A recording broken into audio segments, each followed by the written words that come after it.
Well, good morning, everybody, and welcome back to another sunrise safari, where you are live with us right now in the Sabi Sand as we watch a couple of elephants making their way through the thicket.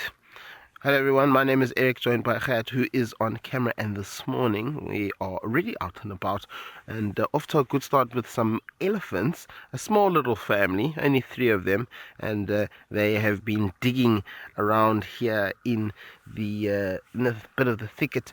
But well, joining us on our sunrise safari this morning is handful of people. We've got David and James in the Masai Mara. We've got Steve and Panda in the Sandringham Private Game Reserve. And then all the way down in Amakhala, we have Ralph and Morgan.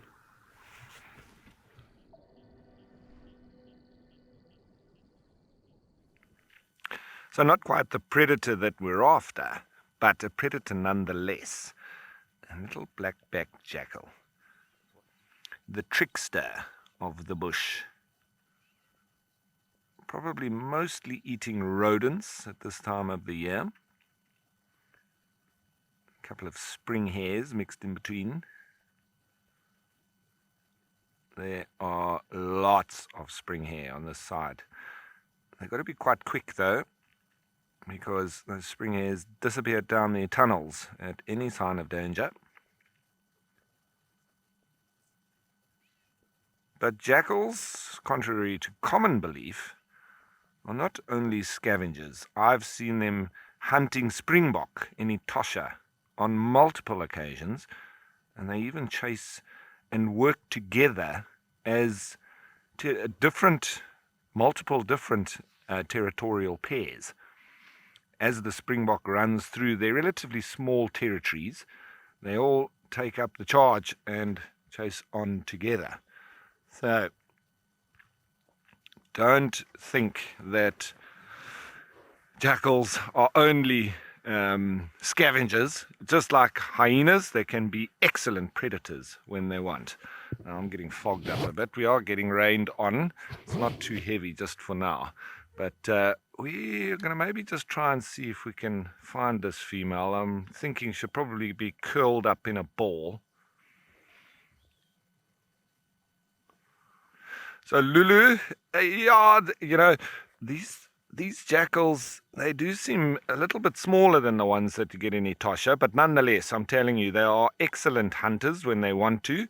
They're opportunists, so they'll take the best reward for the least amount of effort. It's energy input versus the reward you get for it. So that's always the name of the game, and very clever humans could say the same. If you can get more for less, you should, and you must. And that's exactly what jackals do, and they probably are the experts at it.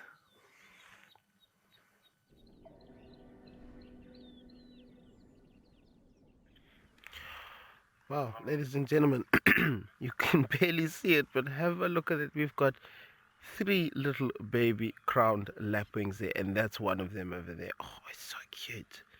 Tiny. It looks like maybe the first babies of the season. Absolutely amazing. Look at it. Mom's showing it. There's the feed. There you feed. There you have to feed. There's the food. And they'll follow. There's the second one. Candy there. Oh, they're so minuscule little things. And it was weird. I saw this little thing kind of running on the ground behind the lapwing, and I thought, there's no wind. Is that a leaf blowing? And I saw the little black head.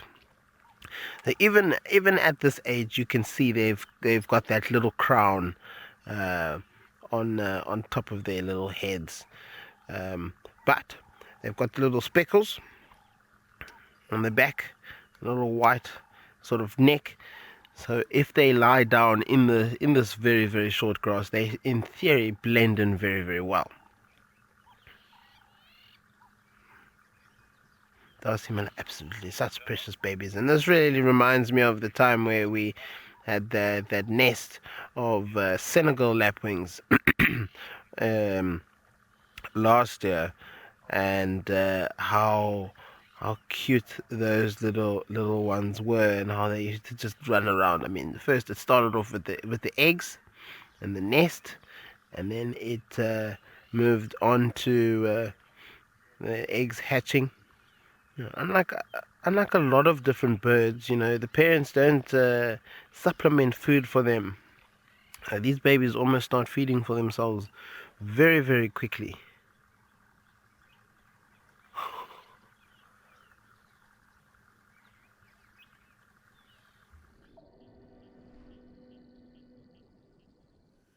In the Mara, you see vast of animals, and I don't remember the last time I saw tortoises and zebras feeding together. They're two totally different species, but definitely something has brought them together there for a good reason. It can't be anything else but some nice, soft, juicy grass. Daniel, you're saying what a diverse ecosystem in the Mara. Everything in the Mara is dynamic, from the wilderness, to the wildlife. Everything just happens to be so natural. I would say the Mara is as it was, I would say, hundreds of years ago. Daniel, we have had a few camps coming in, of course, increasing human traffic, the staff member working the lodges and the camps, and of course the number of guests that will come patronizing them. But still, we think we are doing very well. We aren't overpopulated. We are running well, and everything seems to be working as it should be. When you look at the animals, we do not think we strain them a lot. There's starlings flying over there, and I'm thinking they could be watered starlings. And wildlife has been going well. We don't overcrowd. Like the place we are right now, me and James, it's just the two of us. It's the only vehicle. When I look to my left, forward, right, about 5, 6, 10 kilometers, I don't see any car in a radius of 10 kilometers.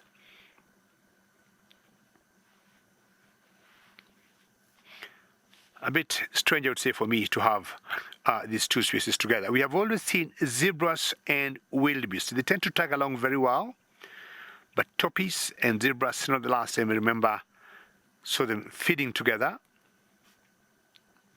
If you look carefully on the zebras, you can see we got wattled starlings riding over them. And wattled starlings are the only starlings you'll see in this kind of vegetation.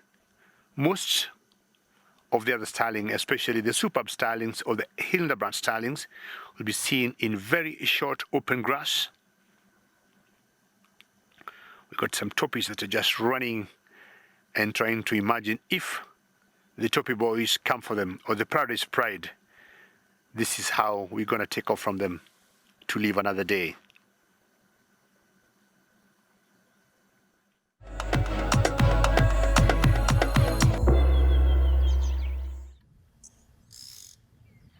While we continue on with the birding there, we've got greater blue-eared star. Is it? No. The Birchall's starling having a little bit of a dip there, but there's a greater blue-eared starling behind it. You can see the difference in size. One, the Birchall's is bigger and doesn't have that bright yellow eye, much longer tail. Accompanied but by what looks like sparrows. And obviously this water is as fresh as it comes. You can see it spewing out of the rock there. This is one of the dams or little pans that they supplement, just to help a little bit with keeping the animals happy. These are birds having a marvelous time. There's lots of food for them to also snack up on here as well. you know, absolutely, a little bit of birding. The smaller things of the bush, always quite enjoyable. Some ringneck doves there, cautiously trying to find a good spot to sip on some water. No, don't scare everything away. Egyptian goose. Very upset Egyptian goose. There we go. And there on the tree is one of my favorite birds to watch, the Shagabafazi, the green wood hoopoe. Look at the beautiful colors on that bird. Bright red beak, bright red legs. Doing what woodpeckers do. Dislodging bark, looking for the little insects in between.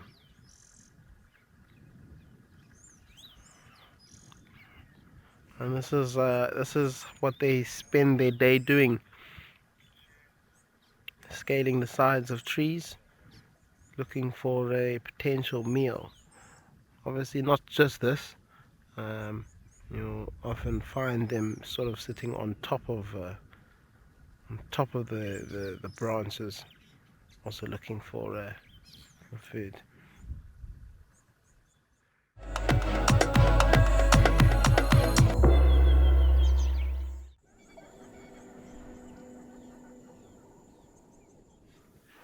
Hello, lions.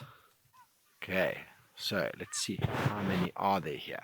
Oh, and the one and only is at the back there. 1, 2, 3, 4, 5, 6, 7, 8, 9. Now, I don't think these impala have seen these lions, although Pasanwari is standing out like crazy. Impalas are moving in the general direction, but half the lions are sitting with their heads up. I don't think there's going to be a successful hunt here. You got to get very close to an impala to catch it.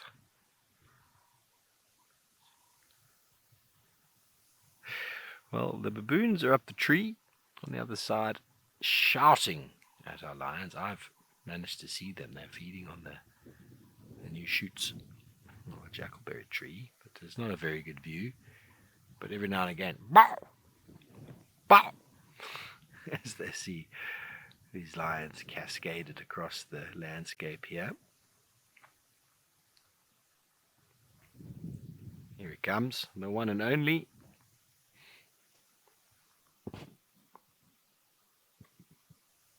He's got a lot of growing to do to pick up, to fill into those feet.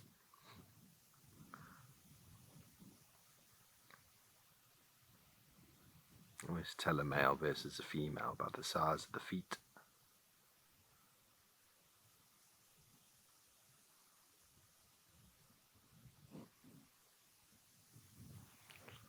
A little lion cuddle puddle is forming there under the shade. They'll probably be here and around for the rest of the day. They might just move around like a sundial with that tree as the sun shifts and the shade moves.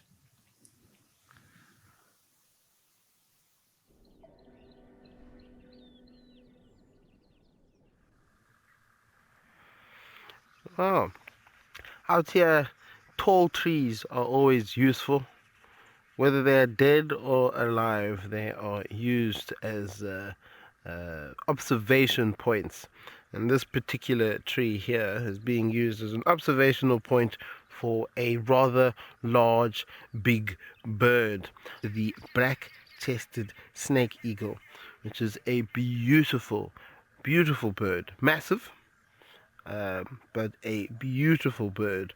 And we find these birds in what we would call a mixed wooded area, grass bush veld, and in some places open grass lands, provided that there are a couple of trees.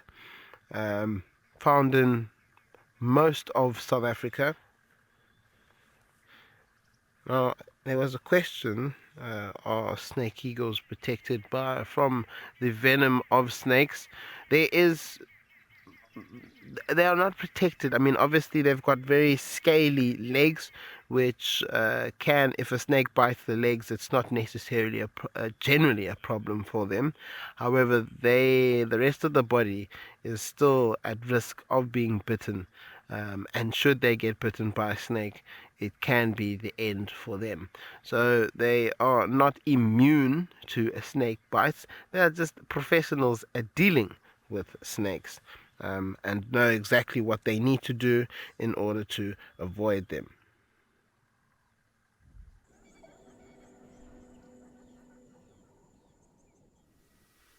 Hello, everybody. Thank you, Eric. Welcome to Sandringham on a beautiful afternoon. And we've started the afternoon with a lovely old bull elephant at Old Orpen Dam, who is in a bit of a go-slow, enjoying a little bit of a shade.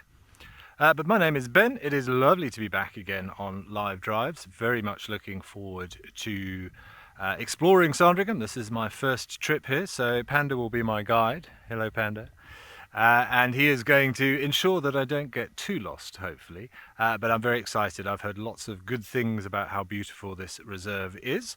But for now, let's head back to our big elephant bull, who is momentarily, or a few minutes ago, he looked as if he was feeding on the guarri bush to his right, which is a little bit unusual, not the sort of tree that we normally see elephants feeding on. It's got a very waxy coating on those leaves, very, very rich in tannins, that chemical defense that the tree has got. So we are going to stick with him, hoping that he comes down and has a little bit of a drink or a bit of a mud wallow down by the dam.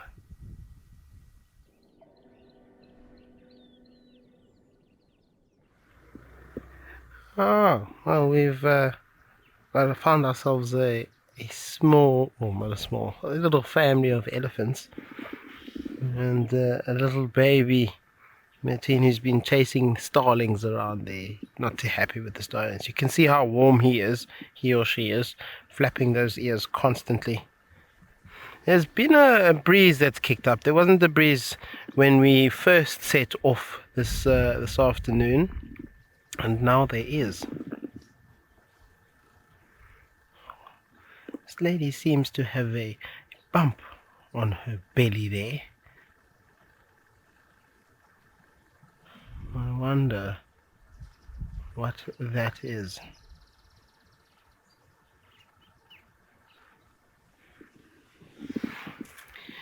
Nelly, that's a good question. Baby elephants don't like a lot of things. A lot of things. And birds is one of them. They throw tantrums. They get upset really quickly. They can be quite fussy. I think that's just how they are. Anyway, this lady doesn't look like she's in bad condition. Oh, there's a big elephant somewhere behind us. I've just heard branch breaking. But look at that. A little trunk. What are you doing with the sand? You're throwing the sand all over yourself.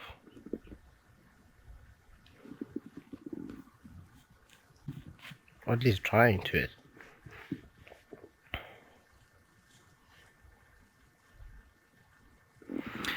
This mama doesn't look like she's in bad condition. Ooh, even she doesn't like the bird. Janine, you are very correct there. They are always very adorable. Now, there is the problem. This bird or starling seems to be the source of the anger of both of these specimens. They keep chasing it away with their trunks. Don't touch us. And that's just generally elephants, Usually they don't mind birds around them. Usually it's not a problem. But I think in this case, this heat has maybe just irritated them enough, and they've had it.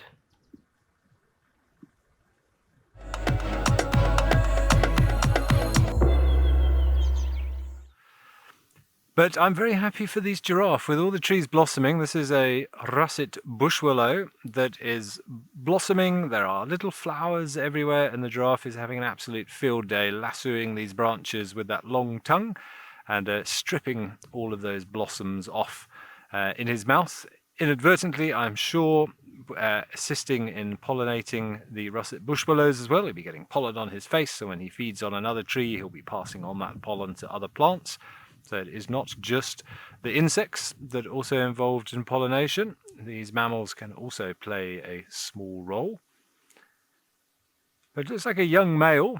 You can see from the ossicones, you see those little bald spots showing. There are a couple of females somewhere off to the left, also enjoying this bounty now. But amazing that everything has just sprung into life. There are blossoms on a lot of these trees now. So we've seen a massive uplift in the amount of birds. Some of the migratory birds have returned just as we left those last monkeys. I actually saw a pale and a dark form Wahlberg's eagle fly over. They're definitely back. The yellow-billed kites are back. Some of the swallows have returned.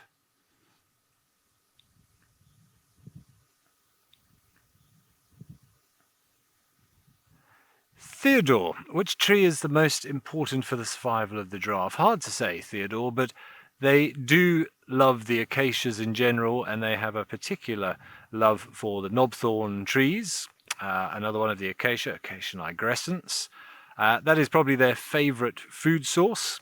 So I suppose if I have to give you an answer, it's one of those. But you'll see them feeding off a whole variety of things, particularly during the winter when they're struggling to find foliage. We even see them feeding off the tambuiti trees, which are toxic. I don't know, Panda, if you can show this tree right in front of us that's actually blocking the road. This is another russet bush willow, and you can actually see what the giraffe is feeding on, all these little blossoms that are coming through, these little flowers. So lots and lots of good energy in there for the giraffe to feed on. So that's what he is busy stripping off the tree in the background. But lovely to see the bush springing quite literally into life. Although being here in Hoedspruit, we don't go in for spring, we go from winter straight into summer, which is pretty much what is happening, I think.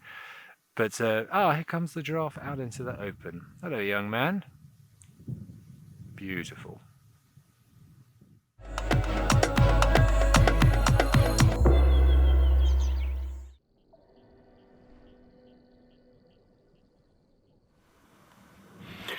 Well, a bit of yoga. We have seen elephants sometimes when they get into mud pools, they do a lot of mud bath. Young ones will do lots of yoga. But now, I want us to look. There's a very small baby under there. If you look carefully, and I'm thinking this baby could be just about 1 month old. I'm just trying to make some guess.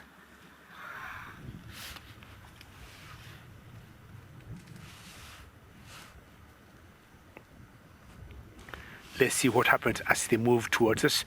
They seem to be very comfortable with us so far. The thunderstorms continue, but they don't look bothered or affected by that. So there's one little baby trying to sneak in front there. You might even think they're twins.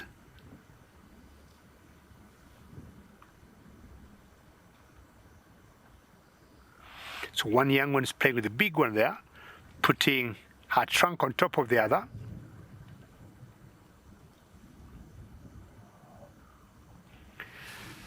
Jackie, good question you're asking if elephants would try to come to the tented camp. Jackie, this elephant, not this particular one, we have seen them coming right through the camp. But more often at night than during the day, when all of us are inside our tents and maybe tucked in bed. But if you look through the window of your tent, you can see them, or the first thing you hear, you just hear them munching the vegetation near your tent, but they do.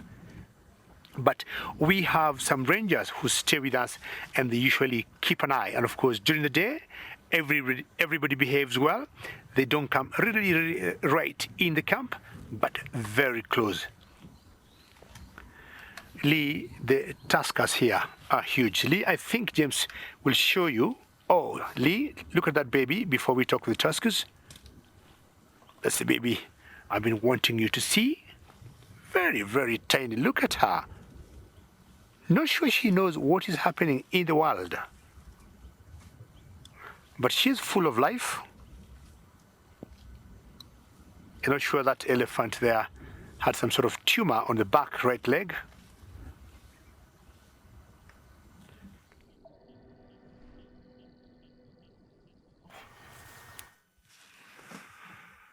Here's our boy, and he's walking straight at the vehicle. Look at this, everybody. This is super special. Out in the open. It's our Aardvark. He's becoming quite a star.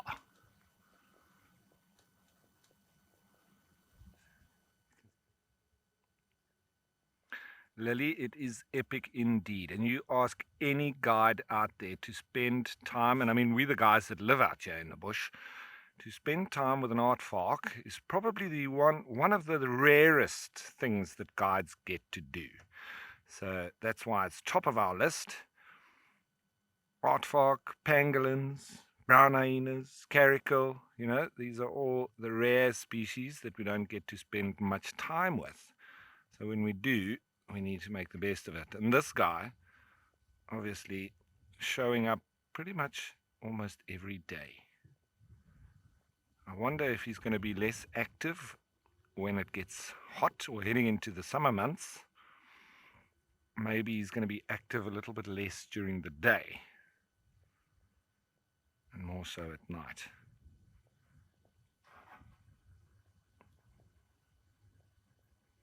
There he starts digging again.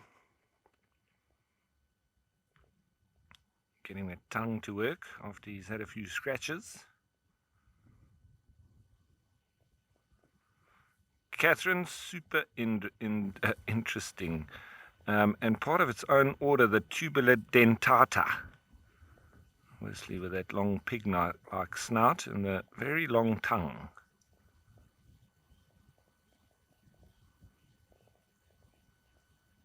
And this is obviously a mature individual and don't always look this dark. The ones I've seen a lot more pink. Obviously found a good spot there to feed.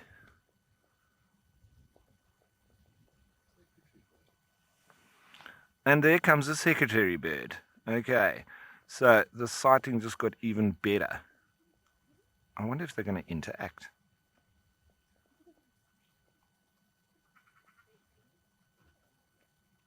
So much to learn about Aardvark. Oh, hello.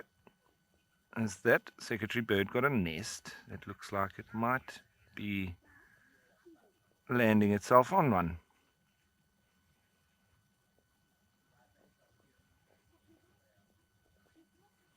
How cool is this? All we need is the caracal and the brown hyena to stroll into the sighting and it will be indescribable. Ollie, I think probably the only bird that would be able to lift up that 60 to 80 kilogram frame would be the likes of a crowned eagle. And even then, I think it would struggle. So a secretary bird's not going to be bothering this chap. In fact, I think that secretary bird is best probably up on its nest there and nowhere near this Aardvark, because I think if he got irritated, could quite easily kill it. So nothing to fear from the Aardvark's perspective.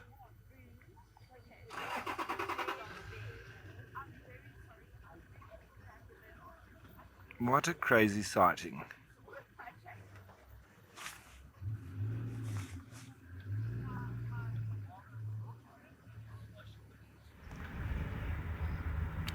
But well, tomorrow morning we're going to be heading out again to do the sunrise safari. We'll be getting out at 6 o'clock, and it would be lovely if you all could join us once more.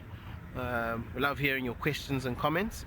But until then, we'll see you tomorrow morning, and we hope you enjoy the rest of your lovely Saturday evening. Goodbye for now.